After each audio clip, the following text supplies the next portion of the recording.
Welcome to the Sustainability Business Podcast, a show featuring conversations shaping the future of energy and sustainability. The socio-political history of music has always been somewhere at the forefront of cultural change. Music industry, you won't find on this typical International Energy Agency report. Audience travel, the Scope 3 emission is one of the biggest drivers. The revolution doesn't happen when everybody realizes that things are broken. It happens when everybody else realizes that things are broken. And it feels to me we're halfway between those 2 points with the climate emergency. The Sustainability Business Podcast is produced by Schneider Electric's Sustainability Business team.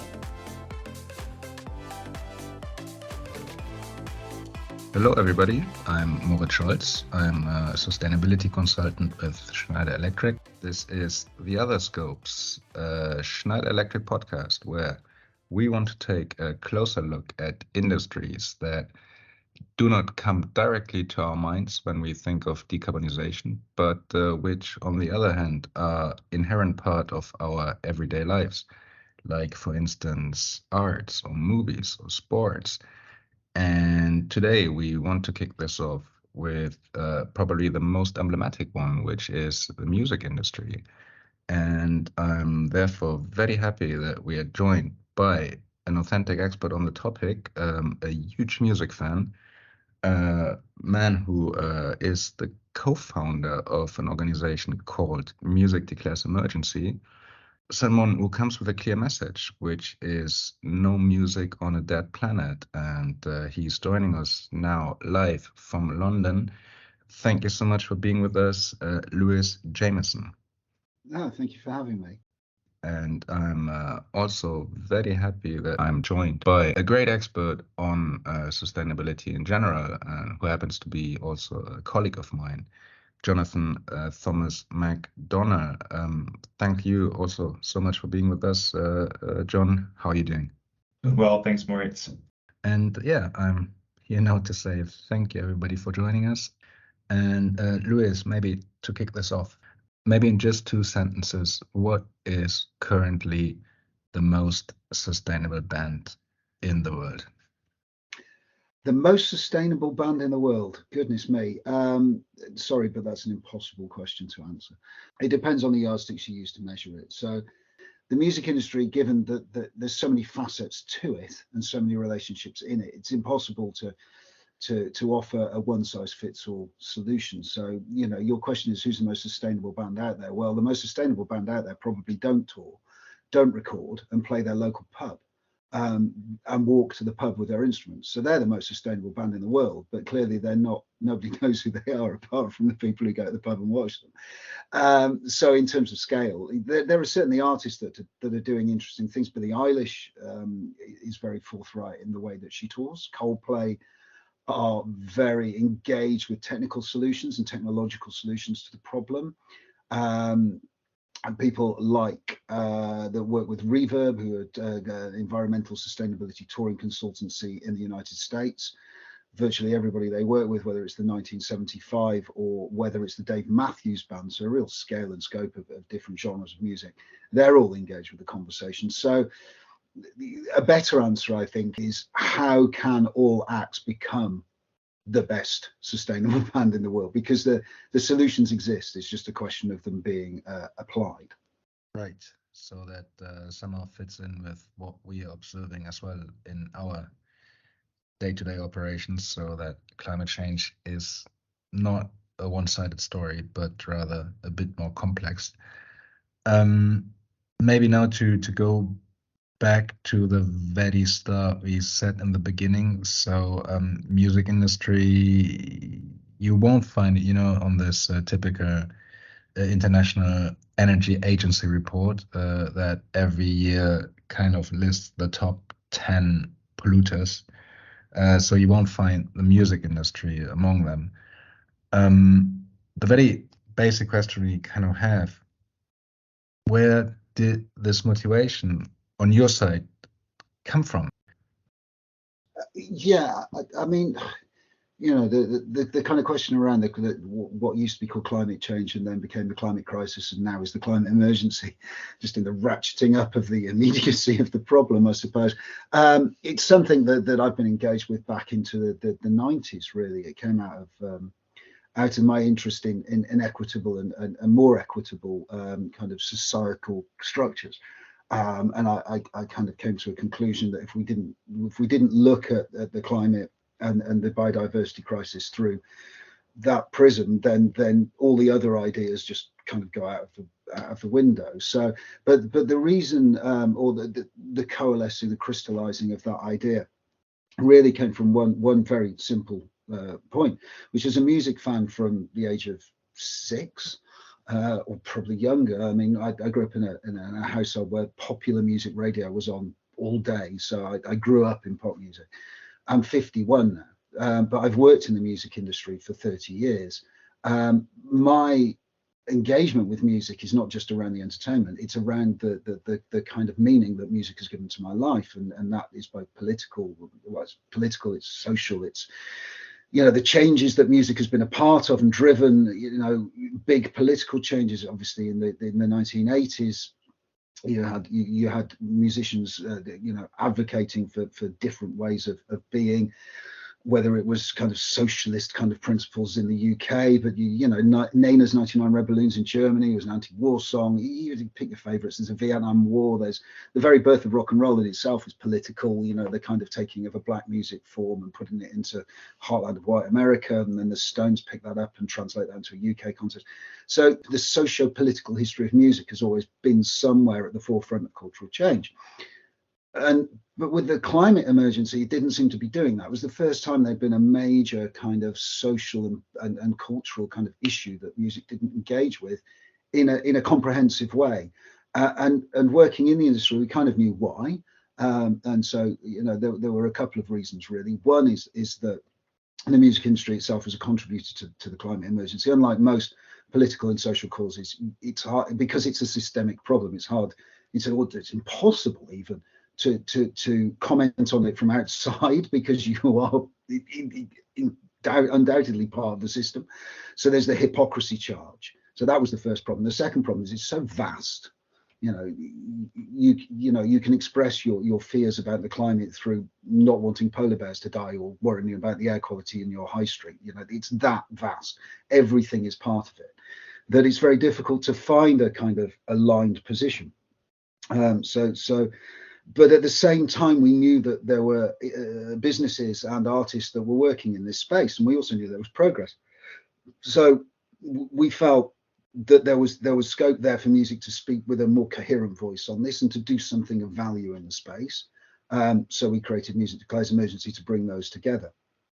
So that was the kind of genesis point of it all, and that was 2019, and some of it was certainly accelerated by the actions of Extinction Rebellion, particularly in London, because at the start of 2019, XR took over London and pushed the climate emergency to the top of the news agenda, which was vital work, but which also kind of reinformed our thinking, which was, well, music could do that without stopping a city. It could do that more regularly and in a more kind of continual way.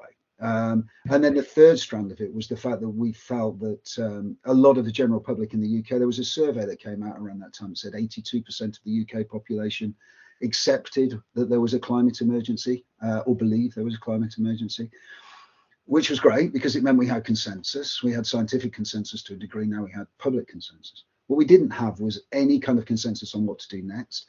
And the more you dug into the research, the more you realized that wasn't because people are not intelligent. It's because, again, the vastness of it and the kind of lack of proper realistic connection to people in terms of what it meant was stopping movement towards a better future. So we again felt that music could engage people, make them feel part of the conversation, encourage them to be part of the conversation through both, music's cultural force in terms of its spread. It's everywhere these days. Everywhere you go, you hear music. But also through particularly artists who have very unique relationships with their fans, of trust. And fans themselves have relationships of trust and communities between themselves. So you could see how all these various factors could play together to bring people into a space where they could actually talk about it rather than feeling they weren't allowed in the conversation. Mm-hmm. Yeah, Lewis, one thing I really thought was interesting about your response there is there's kind of two elements. There's one is that the music industry itself can reduce its climate footprint, which we definitely want to hear more about how they can go about doing that, because I know that you've offered up some really practical solutions on your website. But then more what you've just spoken to, which is that these artists have influences on their fans, which then can drive those fans to take actions in their everyday life, whether that be reducing their own footprint in the way that they get to work, or, as you've touched on, engaging politically around this issue. So I'm curious to know, being that artists are kind of the driving force of that second factor, how does Music Declare Emergency go about engaging artists? What does that look like for you? Well, it starts on the principle of how does the artist want to engage with it. Having worked with artists for 30 years, there are two ways to approach artists, essentially, especially from a charity point of view. One is to come in saying, we're a charity, what we are doing is vital, we need your help, please do this for us, which is the wrong way to approach an artist for those who are interested, because it assumes that the artist, if the artist cares, then the artist has to do something, and the reality of an artist's life, day-to-day life, is they are asked to do many things and they don't have time to do them all, is the first thing. And the second thing is that an artist does not solely control their career. There seems to be this idea that, and I understand it if you haven't worked in the industry, that the artist makes every decision in their career path. That's just not true. For the largest artists, the vastness of their business is so great that they wouldn't have time to do that. And for the smaller artists, the necessity for support, advice, and those kind of things means that they have to bring in other people, and other people's agendas are part of it. So what we do instead is we say to artists, are you supportive of what we're trying to do? And if they say yes, we say, how would you like to support us? Now, that can be something as simple as just supporting our message on socials. And that in itself is really, really powerful, because it translates our message to our current kind of audience that's in the low millions, I would imagine, worldwide, with some artists up into the literally tens to hundreds of millions. So the best example of that is Billie Eilish, who approached us after she engaged with our slogan, No Music on a Dead Planet, as did her brother Phineas. In fact, Phineas, her brother, who composes the music, was the one who cottoned on to the slogan, if you will. She approached us and said, I really like the slogan, I really like what it means. Can I wear it at the American Music Awards? And we said, yes, of course you can, that would be wonderful. So she had a bespoke outfit made, a sustainable outfit with sustainable, kind of materials, just to make sure she didn't get accused of being a hypocrite. And she wore it at the AMAs, and it literally engaged with hundreds of millions of people. So even the smallest kind of engagement from an artist, in terms of, we didn't ask her to do an interview, we didn't ask her to sit down and give us hours of time, but just engaging with the slogan made a big difference. But then, we've worked with, the UK rock band Architects, big band over here, pretty big in Europe. They made a film with us in a magazine called Kerrang about agriculture and the kind of, declining agricultural impact. And that was, incredibly powerful. And that was a much higher level of engagement in a much deeper way. So with artists, it very much starts with the artist, and the levels of engagement can go from the very basic to the extremely kind of collaborative. It's all welcome, though, I would suggest. Mm-hmm. Yeah, no, that's really interesting. Tailoring the engagement based off of what the artist's preferences, how deep they're willing to go, I think is a really interesting approach. But you also said something earlier that I want to drill down on a little bit, which is that the artists themselves are not the only people involved in the music industry, that there's also these other actors that are around them. And we were actually thinking about this question, and we identified, a few, obviously the audience, we've talked about that, but then the music venue, and then also, other stakeholders like ticket brokers. Can you speak at all to, what role these other actors play? Absolutely. I mean, the ultimate aim of what we do is to try and get a totality in terms of the artist, the fans' journey with the artist through. Artists tend to work in album cycles, even though albums are less important now than they once were in an age of streaming. We still work on a system that works around the album release. So that's the easiest way to explain it. So in terms of an album release, you know, from a musical point of view, you've already got studios if they're using studios. So there's energy use at studios, but also things like, you know, if it's a residential studio, where's the food coming from? How much of it is wasted? What's the water usage? All that kind of stuff. You know, what's the biodiversity of the studio? A lot of these are not city centre studios. The residential ones tend to be out in the countryside. You know, so there's that kind of stuff. The recording itself then goes to a record company. Now, the record companies are still huge businesses. Now, you know, the global recorded music revenue, I can't remember the number, but it's in the billions. You know, that's a massive industry in itself. And they make things, and they tend to make things out of plastic and therefore out of oil. So, you know, at the moment, records are made out of PVC, and CDs are still made out of plastic, and packaging and distribution and logistics and all that. So there's all kinds of, you know, possible areas of sustainability work there. Even the publishers who publish the music, they don't have a huge amount. They don't make anything in sense of physical stuff, but they still have offices and staff and travel and all that stuff. And then once you get into live, it gets even more interesting, because you've got agents who book the shows, promoters who promote the shows, venues who host the shows. So you've got 3 sets of people there. You've got a touring crew, you've got a touring act, you've got audience travel, which is frankly the biggest carbon kind of contributor of any live event, anything between 60 and 80%. So for outdoor live events in the UK, there's a great study that showed that it's around 80% of the carbon generated by an outdoor festival in the UK. It comes from the audience travel, purely the audience travel. So again, this idea that the artist and their crew going around in, you know, a fleet of lorries is awful. Yeah, well, it's not great, but the audience turning up to watch it is worse. But then you get into really complex things to think about, which is in an age of, you know, kind of budget travel. If the artist doesn't go to the audience, well, would the audience come to the artist? Well, we would suggest yes. The best example of this is Led Zeppelin reformed some years ago now to play 2 shows, I think it was, at the O2 to celebrate the birthday of Emmett Ertegun, who formed A&M Records, their record label. And the BBC had a camera crew outside interviewing people as they turned up to these 2 O2 shows. And it was literally the League of Nations going through the door. There were people who had flown in from all over the world, because why wouldn't you? You're a massive Led Zeppelin fan. I think the tickets were £1,000. So what's 500 quid on a flight if you've already committed £1,000 to see the show? But that's true of festivals. Benicassim in Spain has a very high kind of travel from the UK because the weather's nice. Primavera similarly, and the Bill, Ziget, and you know the Croatian festivals have large UK contingents. I was at Eurosonic, that was full of English people. That's in Holland. You know, people fly to Coachella, not just from the UK, but across America to Coachella because it's far west coast. So, you know, it's the simplistic answer of stopping artists traveling. It doesn't solve the live problem. So, as a music community, we need to recognize that, and we need to work on the things we can work on, but we also need to start talking about the things we can work on, and audience travel is one of those. It's a scope 3 emission, if you want to look in those terms.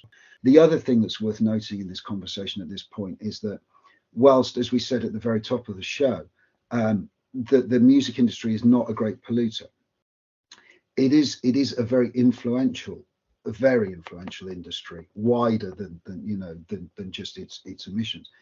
And in order for artists to be able to advocate, the industry itself needs to be seen to be tackling this problem. Because we can't have a situation where we're asking artists to speak from the heart about this and not work as an industry to be better.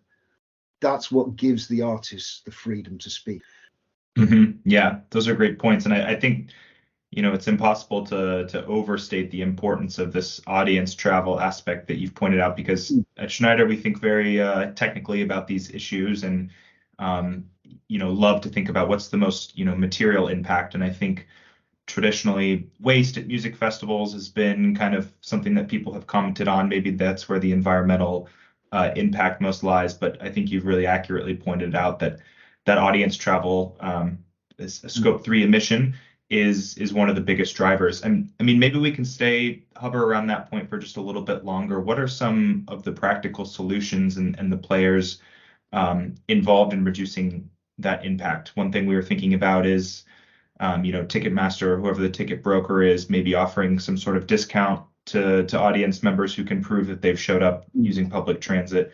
What are some other things that you've heard of to address this issue? Well, that's one of that's a scheme that's been trialled many times. This idea of, you know, if you if you can prove you use public transport to get to the show, then you get a discount, or you get something extra.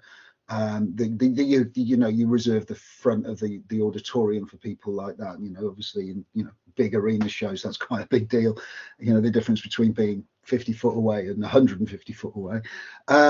The UK festivals and to be honest, some European festivals, it varies by territory as well. I mean, in the UK festival cohort has a very interesting challenge, because UK festivals, unlike European festivals, have grown up kind of quite ad hoc.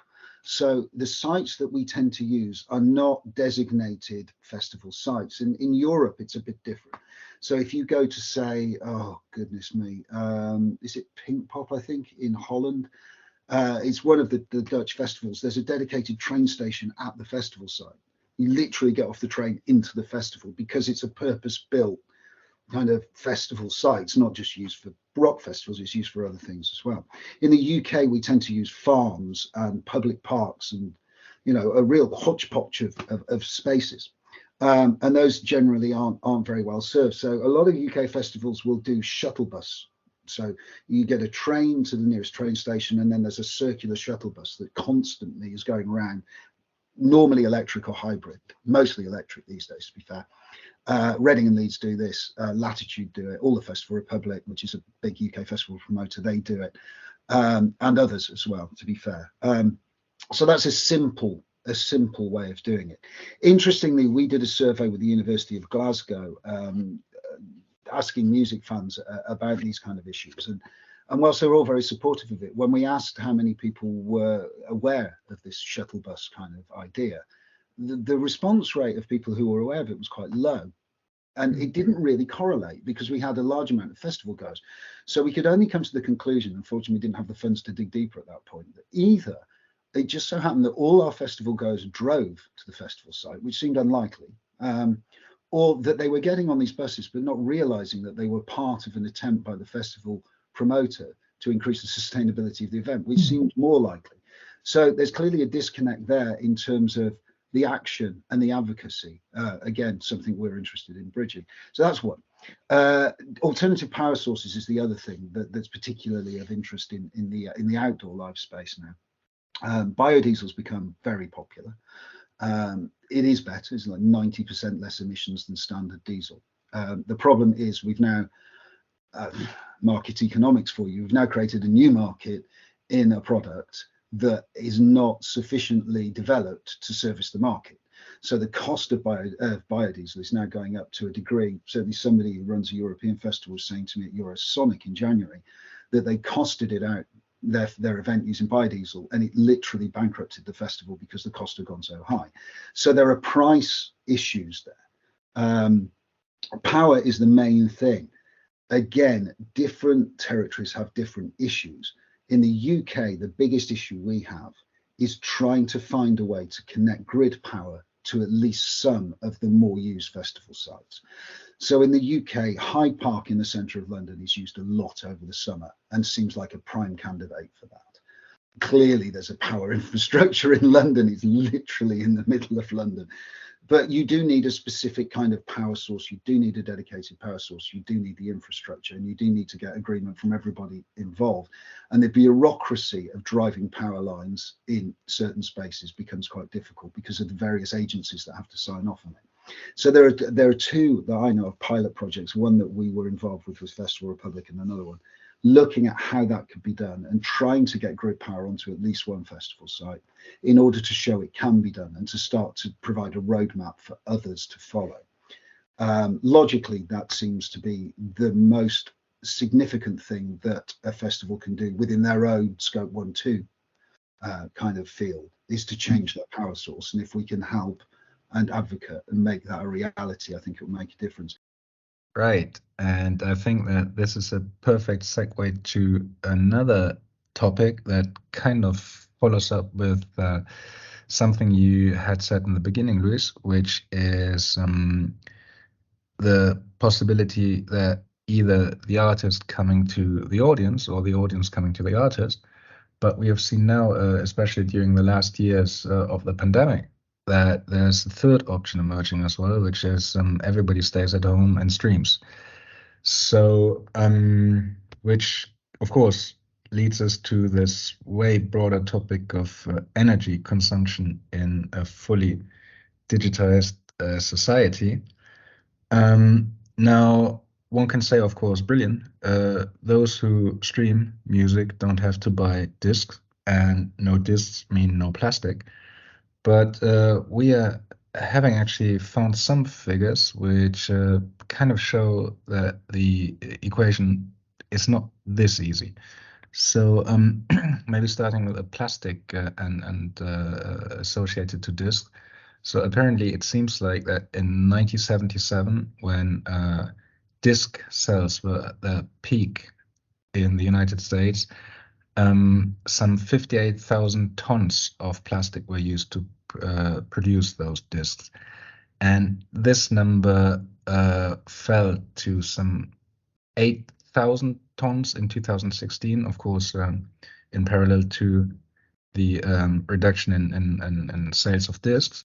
But on the other hand, we found some figures, and Lewis, I don't know if you agree, if you know those figures. They are from Matt Brennan and Kyle Devin, who basically looked at the carbon footprint of streaming. And they came to the conclusion that it only takes 5 hours to listen to an album online to equal the carbon footprint of a compact disc, so a CD, and 17 hours of a vinyl. Well, I'm not arguing with Matt Brennan and Carl Devine because they know what they're talking about. I know Matt personally. He did our research with us, so I know that research very, very well. So, and that they've got their facts right. What can be done about it? Well, look, there's various things that can be done. The first thing is, I think the DSPs, as in the digital service streaming providers, need to really emphasize to their audience that if you are listening to the same set of music again and again, playlist or album, you can download it, and then that just drops off a cliff because there is no streaming, there is no power usage. It's one set of power to download it. And you know, my phone's got 100 albums downloaded on it, and when I'm sick to death of one, I get rid of it and I put another one on. It's not difficult to do. It also has the added benefit that if you're underground, you can still listen to your music. So I think that's a really basic educational thing. I think in terms of general physical products, there are new physical products coming online. We're working with a company that have come up with a way to create a non-PVC vinyl record, which is pretty much there now. I think we're on the last test phase, and I think it will be ready. Interestingly, that's made out of plant material. They're working on one that's made out of bacteria. So, and it's a fully circular system. So they'll literally collect people's rubbish, turn it into records, and then if you want to get rid of it, you can put it back in compost and it will break down again. So literally a circular record in both senses of the word. That also presses at a lower heat, so there's less energy.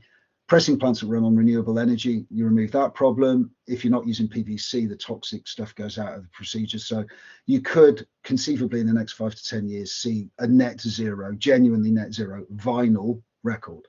So that would solve that problem. And they are going to look at CDs as well. The CD market's still huge. There's a lot of talk about the death of CD, but there are a lot of CDs still sold. So we can't just ignore that. We need to look at better ways. In the short term, you know, how we ship physical product and how we package it is probably the two things we can do more with quickly in terms of getting rid of dual cases, in terms of not air freighting stock, that kind of stuff.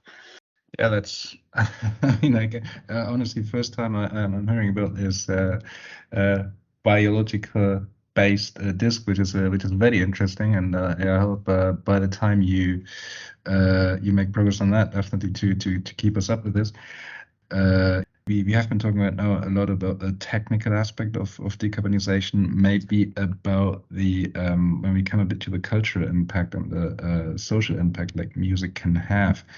Maybe just a quick episode. During the Christmas break, I was at home and there was an expedition, venue on climate change, like an exposition, and basically it was a bit superficial in my from my point of view, but never mind. But they had a part on the how climate change is represented in culture, and they had a part about the music as well, and which was kind of interesting because the song they were playing there was as kind of the huge emblematic song of for climate change was the Earth Song of Michael Jackson, which I think was like from 1995 or something like this.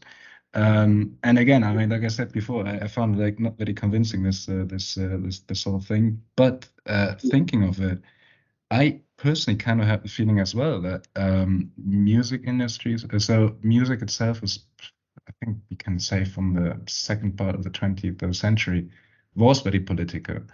But when it comes now to this issue, climate change, I kind of have the feeling that the artists, singers, songwriters, whoever, is not very present on that. Would you agree or no? Okay. I wouldn't agree with that. I think I understand why you say that. You know, it's so there. Firstly, there are a huge amount. There's a huge amount of engagement from artists in terms of publicly speaking out, and you know, just the ones we've worked with: Billie Eilish, Foles, Robin, Radiohead, Massive Attack, Coldplay. That's just off the top of my head. So there's 7 huge acts. There's about 7 or 8 Radiohead songs that are about the climate, but you wouldn't know unless you actually went and actively found out that they're about it. Half of Massive Attack stuff's about the climate, but you wouldn't know.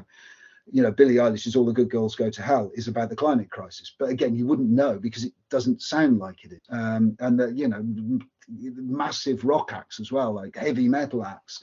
You know, I always say Music Declares Emergency is the only organization on earth I can think of that in its membership, or the only cultural organization that has Julian Lloyd Webber, the classical cellist and brother of Andrew Lloyd Webber, the very famous West End composer, and Napalm Death, the thrash metal band from Birmingham, under the same roof. That's the scope of the organization that I represent. It's every type of music on earth, and there's 3,500 artists signed up to Music Declares Emergency, you know, which is a significant, and big names in there, you know, like I say. And that's before you even get to artists that aren't signed up, but we know are aligned to us, like Björk. Why Björk's not signed, I don't know, but we don't need her to sign. We know she's on the right side of the argument. Yeah, appreciate that response, Lewis. It's a more abstract issue than I think we can make it out to be. Well, I think, you know, we're at the end of the hour here. Really appreciate you taking this time to talk with us and get into all these topics. Maybe in a word, just to close out, how can people engage with Music Declare Emergency?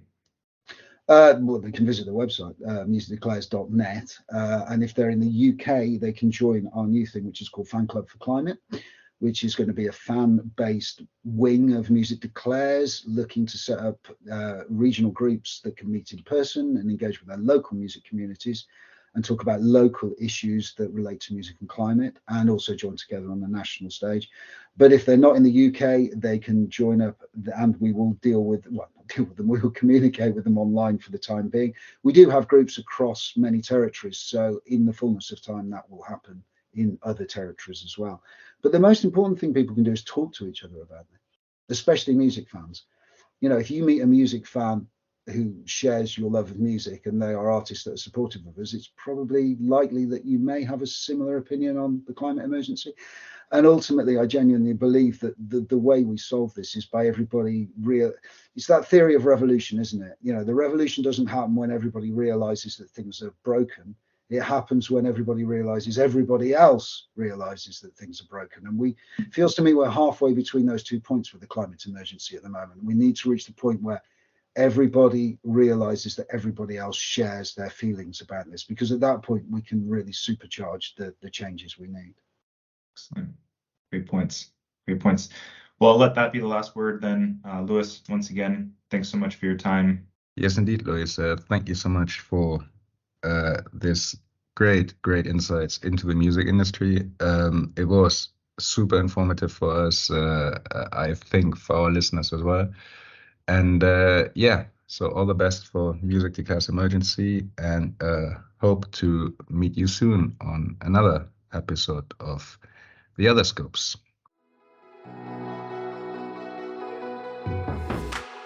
Thanks for joining this episode of the Sustainability Business Podcast.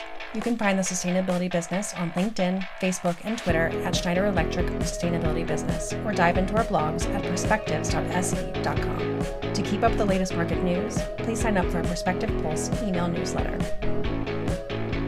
Sustainability and decarbonization take collaboration. We thank you for taking time to listen and hope you found this information valuable in your pursuits. We also want to thank our guests for providing their knowledge and real-life learnings, and the sustainability business teams for putting this together. See you next time.